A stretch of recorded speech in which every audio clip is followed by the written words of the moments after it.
Hi, welcome to my channel. My name is Abdul, and today I'm here with one of the best fashion designers in Cape Coast, and the name is Qwakris Couture. So I'm here for him to share his journey and some of the amazing things he's doing with us. Hello, boss. Hello. Thank you for accepting our invitation. And I would love to know more about you from, let's say, the beginning of your journey till now, how things are. So if you don't mind sharing it with us. Well, it's an honor to have you here today to interview me, to get to know more about Qwakris Couture Training Institute. Well, I wouldn't bore you with a long story. Qwakris came into existence, I think, 2018. Yeah, but before that, I had passion for craft, artwork, and a lot of things. I'm this person that I love trying my hands on new things. Okay. Apparently, growing up, I didn't want to either sew Oh, or do anything visual arts or something like that. I see. You know, every child has a dream to be a doctor, Oh, yeah, that one a is politician. society. You see, Yeah. even parents would want their kids or their own to be, quote unquote, part of the white collar people. Sure. Yeah, If but you do fashion, that means you are, let me say, exactly. not You intelligent. don't even know what you are Yes. doing. So, I mean, we all started growing up like that. I wanted to work in the medical field during that year.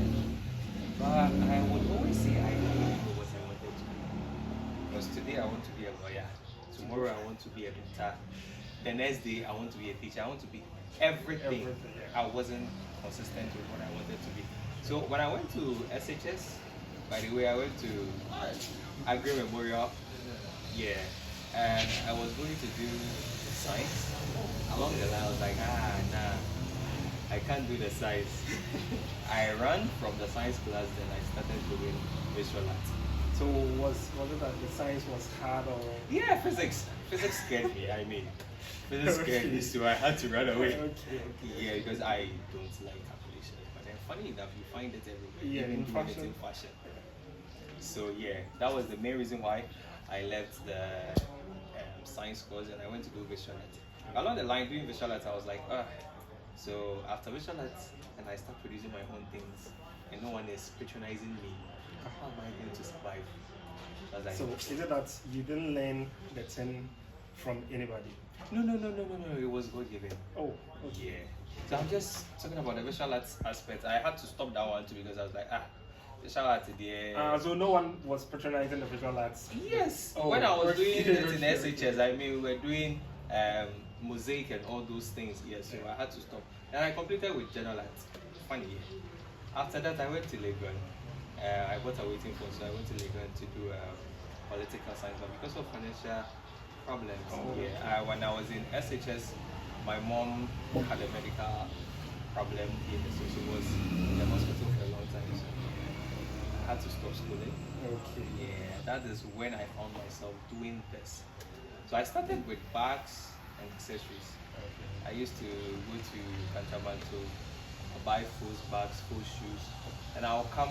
My uncle, by the way, is also a fashion designer, so I guess that's where I got. So it's like from the family. Exactly. Okay. So I go to his shop, then I'll go pick the pieces, the scraps from garment, and I'll come and modify my bags and my shoes, and I'll sell them to people. So I'm like, in SHS, I was telling myself, if nobody patronized me, but then here I am, I'm selling these things and I'm getting money. Yeah, people will patronize. Exactly.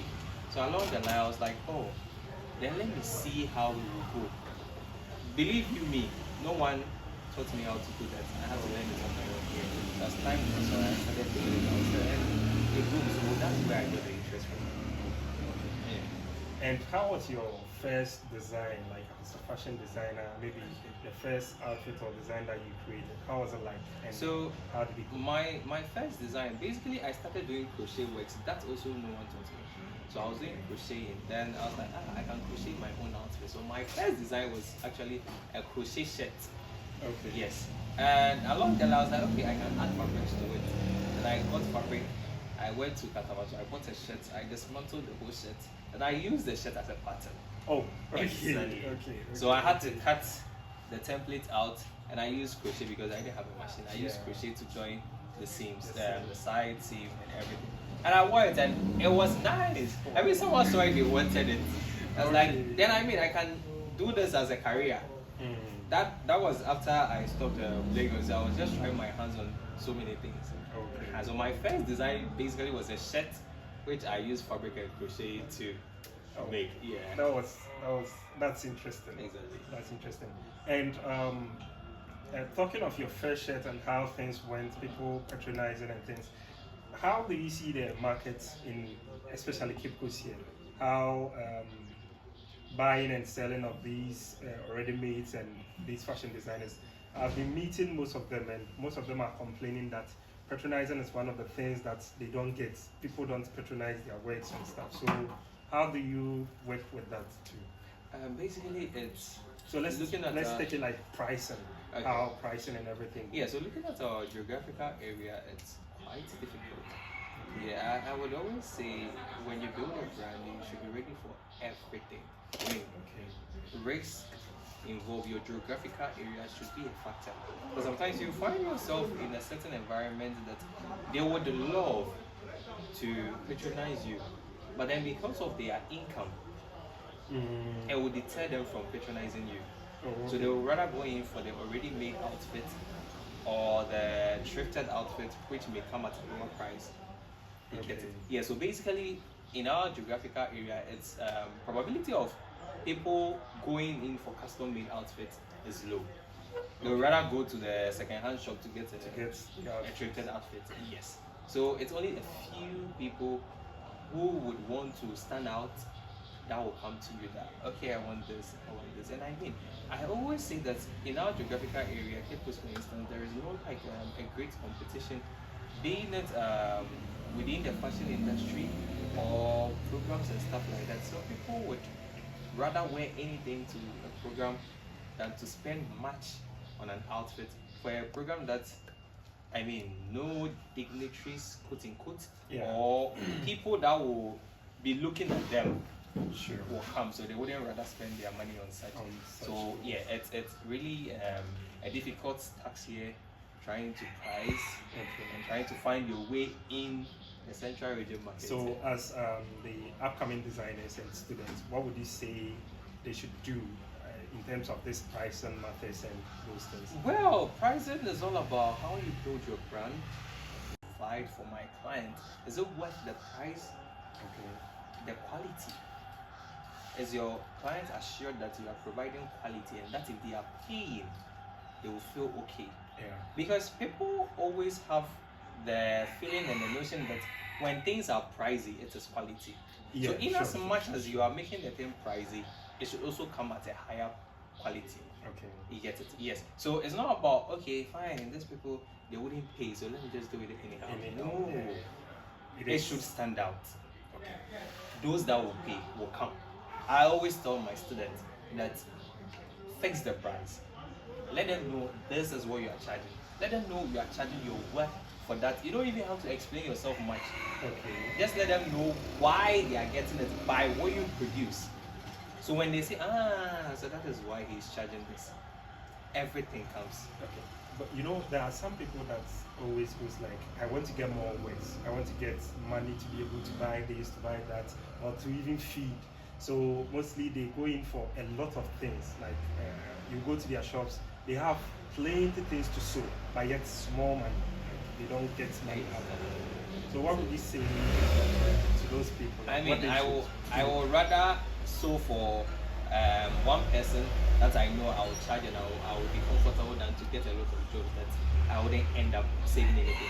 Because if you know that, okay, this client is willing to pay, I'll go in for that.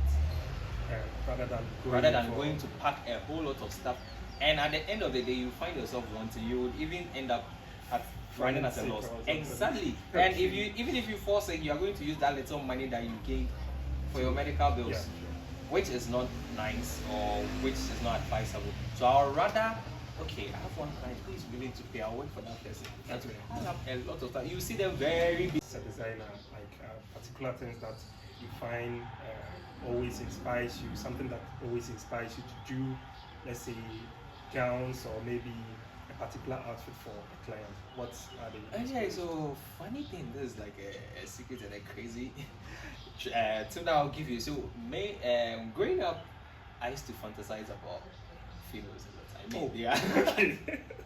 they are shapes and stuff like that. So, Yeah. I mean, going back to my drawing books and stuff, I used to draw a lot of female figures. I see. Yeah, I see. so I'll be like, okay, so this person I'm trying to create an outfit. I mean, it was all about, and one thing too, I was always dreaming about my wedding. So basically, I was like, okay, my wife is going to wear this. My wife.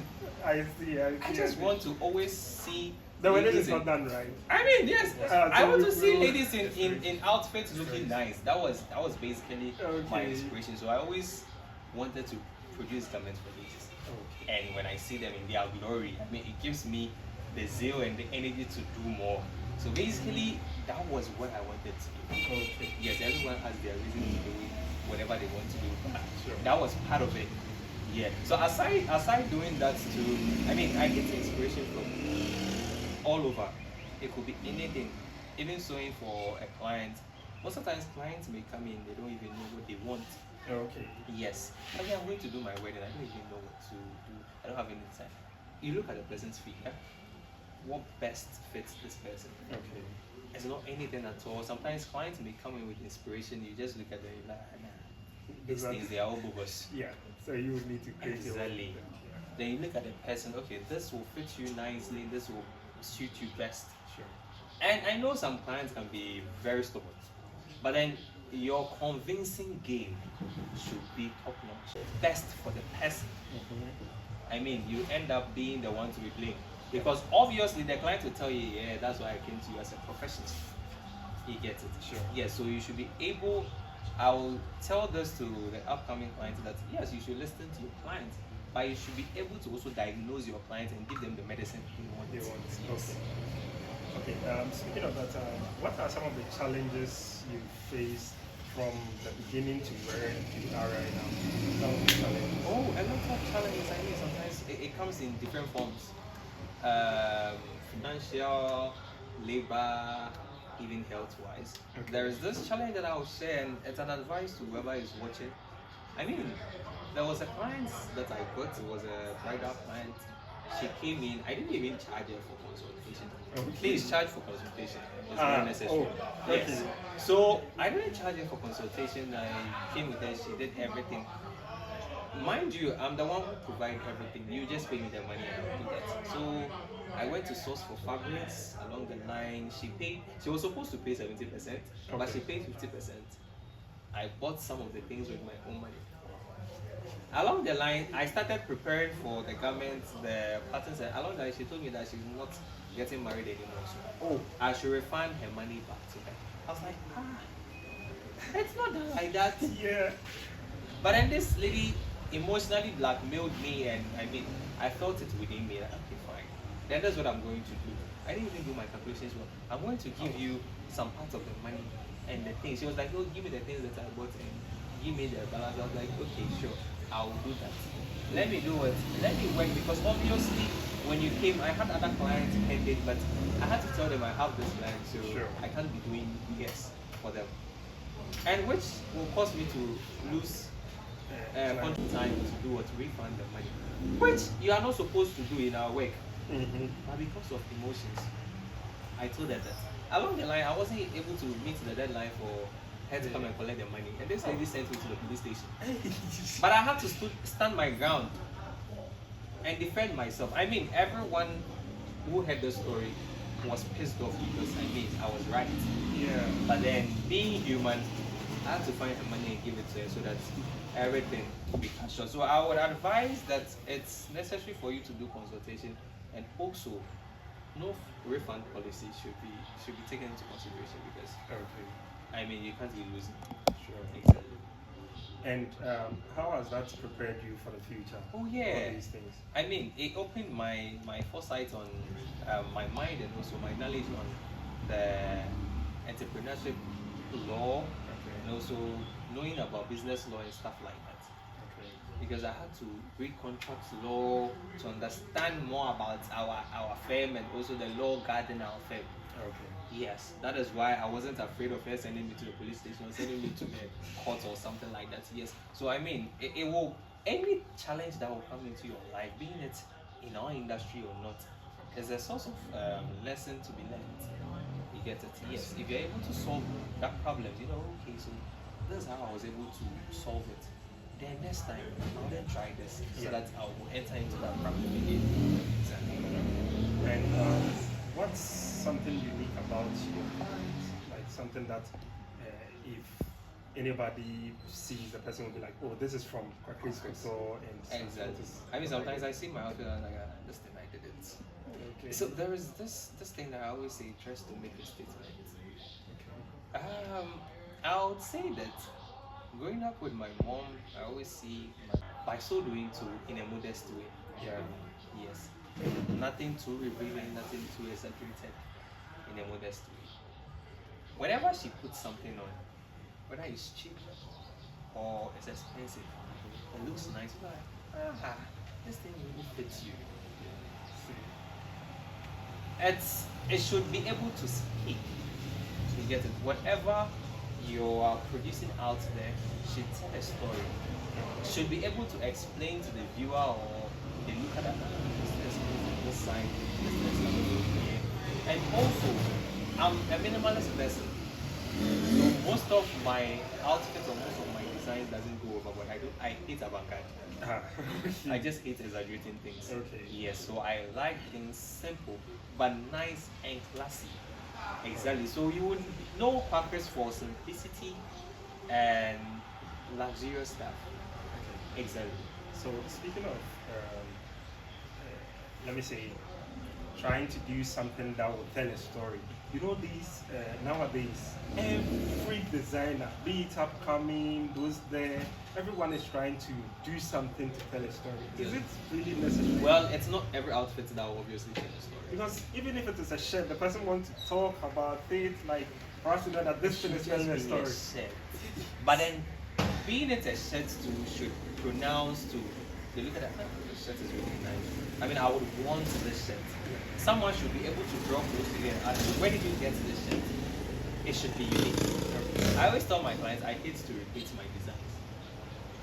So sometimes I'll see it and I'm like, I did this. I don't even remember how I did it. Yeah. Oh, that should be it. And what's an advice that you want to give to the younger ones, the upcoming designers to be precise? You know, everybody wants to. That one advice that you would want to give to our younger ones, especially the upcoming designers, and you know, some are relaxed and some too are just rushing to produce something because of social media. How the system Social is media now. pressure. Yeah, the pressure on social media is very, very bad. So what is that advice that you want to give to the upcoming I mean, I designers? would say slow but sure you will get there. I mean, it's not a rush. I started from somewhere. I mean, I have people that have really started before that they are above me now Okay. in terms of where I see them to be. I have people that I started with that I am doing better than them now. Okay. Not to diminish someone's reputation of trying to bring someone that, but I know that I am doing well than them. So someone will say, and send me Yeah. that is all fingers are not of the Not the same same. length. You get it? Yes. It is so. So look at your strength, what you can do. You pick it one step at a time. Okay. Don't rush it. Because if you say you're going to rush it, you'll be team. And one thing that I would say has helped me, and thanks be to God, He gave me that characteristics. There is nothing like fear in me. Oh, okay. I don't do my things with fear. Okay. I take risk with my full chest. I know what to do. Okay. That's it. When I'm doing something, okay, this thing, when you try to discourage me, I know you were a threat. Oh, exactly. I always tell people, the moment I want to do something, you discourage me. I know, you're this person, I have to cut you off. Yes. That's all. So I do things with my full chest. And lo and behold, if you do that and with God, it will succeed. Even if it doesn't, you try to look at the loopholes, you try to look at what you didn't do right, and you fix it. So I want to ask, you see, people are rushing, like I said earlier, and most of them are trying to do everything in the fashion field. Do you think we should have a niche, like something that we should do in particular? Like, let's say, Qwakris is known for wedding gowns. This person is known for suits. This person is known for shirts and stuff. Do you think that is good, or we should do? I mean, Everything. if you try to do everything, you can't perfect at one. Okay. You get it, jack of all trades. We should continue from here. I mean, if you think you can do all, it's not the best. Yeah. Pick one, perfect it. Okay. That is all. Because sometimes you think, oh, I can do this. They will bring this. Oh, I can do it. Apron, you do it. Bag, you do it. I mean, I used to do bags. Not that I still can't do bags. Yeah. Quote unquote, Qwakris as a training institution. If it's booming, I would have to employ people, train them. If I want to teach bags, train someone special who is going to teach accessories and bags. Okay. Train someone who is going to teach perhaps men garments. Train someone who is going to teach bridal and accessories. If I'm to pick one, I'll pick one and do it myself. That is when you see, okay, this is where my strength lies. I mean, I always tell people that's fine, I can teach everything I can do.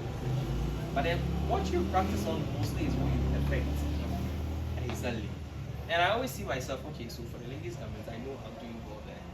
Because that is what you find yourself doing all the time. Okay. So I would tell my upcoming people that please and please follow in it. We have people who are doing well in kids' clothing. Yeah. They are selling and they are who are patronizing.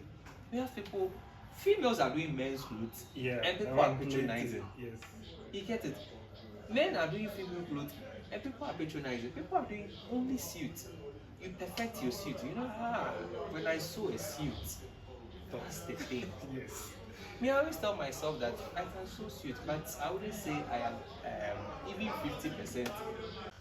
I can do it. I can sew it. It will look nice on a person. But I know myself. You get it? Yes, I see people who are very, very, very, very professionals in that aspect because they've done what they've delved deep into it. Sure. They've practiced it day in, day out, and you can't compare these people to yourself. Sure. Exactly. Okay. Who is that person that maybe you look up to in the fashion industry in Ghana here? Like a particular person that you wish to be like the person? Oh, I mean, I would mention Dr. Clement Asemi Yura. Oh, yeah. Yes, I mean, I look up to that man a lot because sometimes I feel like, we have a lot of things in common because I mean, someone would tell me you're a go-getter. And a friend was telling me, when I met Dr. Clement, that man, I can see you have a characteristics like him. I was like, yeah. I was training some people some time ago on an online class, and a lady was like, Dr. Clement Asemi of Qwakris. I was like, in fact, Dr. Fawcett will make it. I was like, yes. I was like, basically, that's why. So I look up to him a lot. I mean, he inspires me, and when I see him, he tells me a story to me. I mean, not that he speaks to me personally, but just looking at him, I feel like there is more excelling. There is more to go for myself. And how do you see the future of fashion? Fashion is evolving. I mean, there are a lot of things that are coming. Now people are using technical aspect. They are combining technology to fashion. Yeah. We have garments that has lighting inside. We Yeah. have garments that sometimes you project some things and it will elevate. I mean, so fashion is evolving. In as much as 1950s or 1980s fashion were in vogue and now it's still coming back, it's like it keeps changing, it's dynamic. Okay. And obviously it will evolve to a time that maybe perhaps we wouldn't be sewing garments, we just continue. And if you are to give a particular advice, this is an advice again, if you have to give a particular advice to the young ones again, what would you say they should do? I would say, or what would you say they shouldn't do well, in order to achieve their so goals? I always tell myself that God wanted me to do this, and so doing, when I tried to sway, He brought me back to it. Because as I said, since childhood, I've been doing all these things. But then I didn't want to do it because I had who patronized me. But I found myself doing it, and I'm doing well. I mean, people who saw me growing up told me, you have to do this or that, you have to do this or that. Exactly. So, follow your dreams, look at what you can do best. Okay. It shouldn't be, oh, you see, I also have to sew. No. Okay. Look at your strength. Yeah. What you can do best. I mean, we have parents that will still be on your neck if you can, perhaps, if you have passion for fashion or passion for craft, but they will be on your neck that, nah, my family, I wouldn't. I don't want. Please be stubborn. Yeah, I'll tell you, be stubborn. Yeah, I was very stubborn. I told my mom, I told people that, no, please. You know, some parents would want you to become a doctor or something. Exactly. I told her no. Right now, this is what I want to do. So, okay. I mean, till now, sometimes she wish I was doing a government job or something like that. Uh-huh. But then this is Something what we are that feeding on now. Monthly money will come. Yes, because basically, this is our African society. We believe that that's what should be. Yeah. But I'll tell whoever is upcoming that don't think that everyone is sewing, so you want to sew. You pack your machines and go home. Yes. It's a lot of things. So you should be ready for the stress. You should be ready for what it entails before you go in for it. Okay. Last thing before we go, there's this thing that I interviewed that fashion schools, something like the technical fashion schools, and then a technical university. Which one should they go? Should they go to a technical university, or they should just apply for, let me say, register for someone's online class or maybe someone's class and learn fashion design? Which one do you think? Well, it all depends on what you truly want to do. Okay. Yes, I mean, you going to the traditional university feels like after school you would want to indulge into the education system. To me, that's how I see it. Yes, if you want to really have hands-on practicals, I'll advise you to go to the fashion schools rather than going to the technical university. Exactly. Because technical university has theories, practicals are less to none, or well, I wouldn't say less to none. Should I say perhaps 50%? Unlike the normal fashion institutions that day in day out you're doing practicals. Yes. So if you want to perhaps enter the education field, you can go to the traditional university.